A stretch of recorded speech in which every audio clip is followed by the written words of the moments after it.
Part of every Save a Dive kit is O-rings. We should have practical, useful O-rings for doing field repairs on our scuba equipment. Now, this is a collection that I've put together. Dive shops sell pre-made Save a Dive kit O-ring kits, and those are usually really useful and have some or all of these same O-rings in them. Now, this is by no means an exhaustive list of O-rings. This is strictly field repairs. We're on a boat, we want to save a dive, we can make a quick repair with one of these O-rings and get in the water. At a dive shop, they're going to have way more O-rings than this to solve other problems that are inappropriate to fix on a boat. I'm typically not diving on boats that have compressors on board, so taking a valve off an empty cylinder and replacing this O-ring does nothing to save a dive for me, and it's just not practical to have taken up space in the kit. Something that sketches me out is when people pull out service kits on the boat. Like, you don't need to be servicing your regulator on the boat. That's something you should have done before, or have a backup regulator. Field repairs get things back in working order in just a couple of steps and don't require all the extra tools and things that we would have on a service bench. I have this guide here to help me remember, and let's run through these 7 different types of O-rings and look at how to actually do the replacement for them. Before we do that, we should understand the columns here.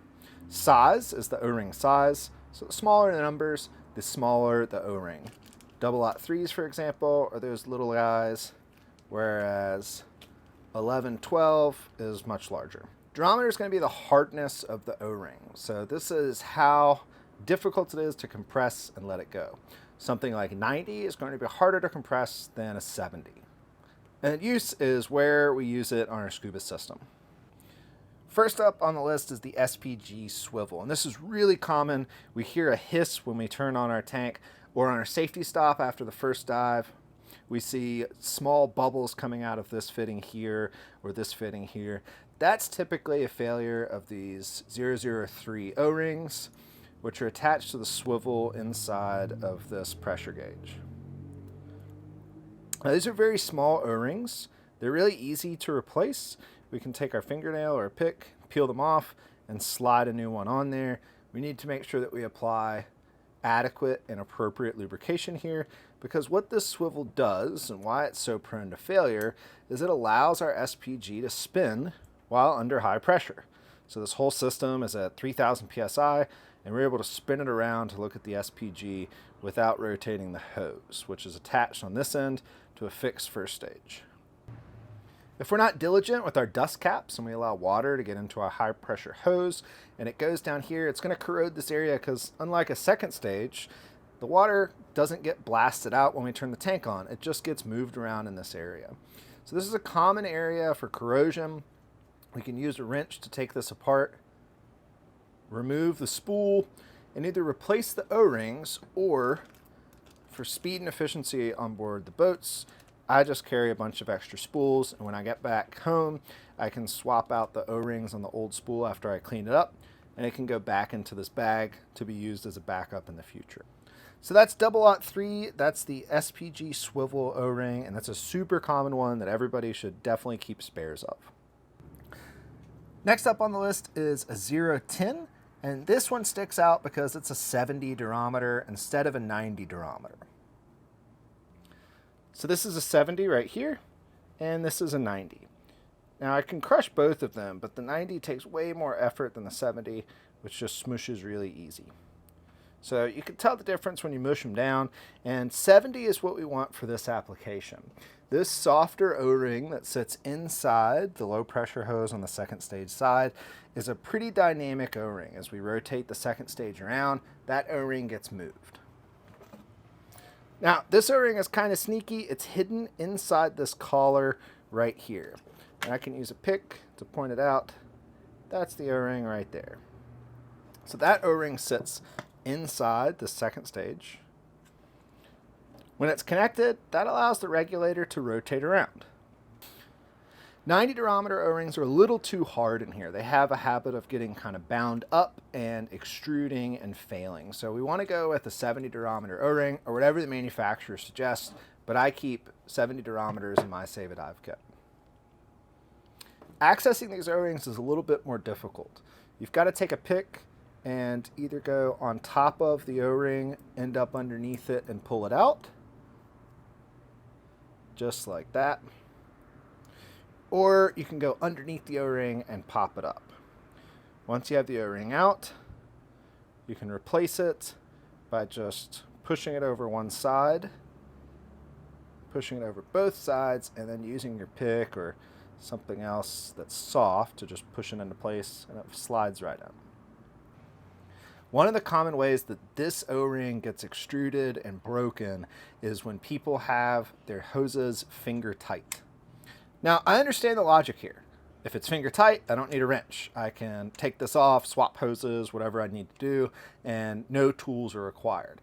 While it is logical, it's also wrong. It goes against manufacturer recommendations, and it will cause your O-rings to extrude, because as this gets a little bit loose like that, and now we've got a gap in here, when we pressurize the system, eventually it's just going to pull the O-ring right through here, tear it out, and we're going to lose all this gas.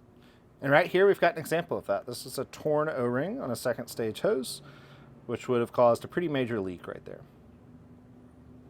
Next up is 011. The low pressure hose that we just looked at also has an O-ring where it connects to the first stage.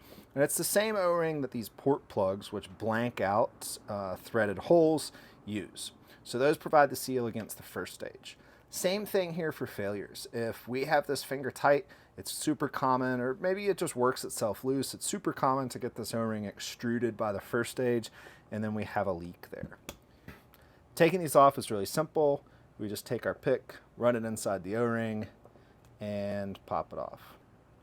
Then we can take our new O-ring, roll it down the threads, and set it right there. Now, we never use any kind of pipe tape or lube or anything like that on these.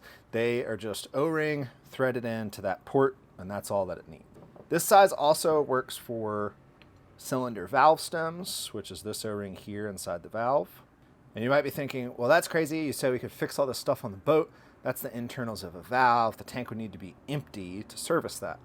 And we could actually do some things with the valve while there's gas in by getting this high pressure seat tight, taking off this nut here, and we have access to this whole assembly where we can change out some of these parts. Low pressure hoses and high pressure hoses use different size O-rings. So 12 is the exact same thing. The difference being it's for a high pressure hose, so it's slightly larger than its low pressure counterpart. Next up, 14 is our yoke first stage. So this right here, if we've got a yoke first stage, our valve has this O-ring, and we can just pull this out with a pick and replace it with a number 014. Number 15 is a cylinder valve bonnet nut. So that's this one right here. It's pretty large. It goes on the bonnet nut of a valve if that was to fail. Last up here is 112, which is our DIN first stage, which I keep as polyurethane O-rings. And these are much more durable, although they're not as UV resistant. These last a lot longer than a normal 112 Buna rubber or Viton O-ring would. So that's the simple O-ring kit. Most of these O-rings you can find in your kits that you buy at a local dive store. It's really important to mention that O-rings are just part of the process.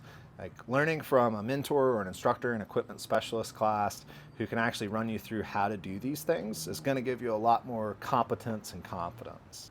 Same with valves. You don't want to try to hot swap a O-ring and a valve if you've never done it before on a boat. That's something that you could learn in a visual inspection class or a valve rebuild class. And those classes offer a lot of value for setting up for success for actually making a change that saves a dive. So that's super basic. It's not comprehensive at all when it comes to O-rings for diving, but it is a list of what I carry for simple field repairs, with the idea being that we're doing it in a relatively remote location to save a dive. If you're interested in learning more, give me a holler, and thank you for watching.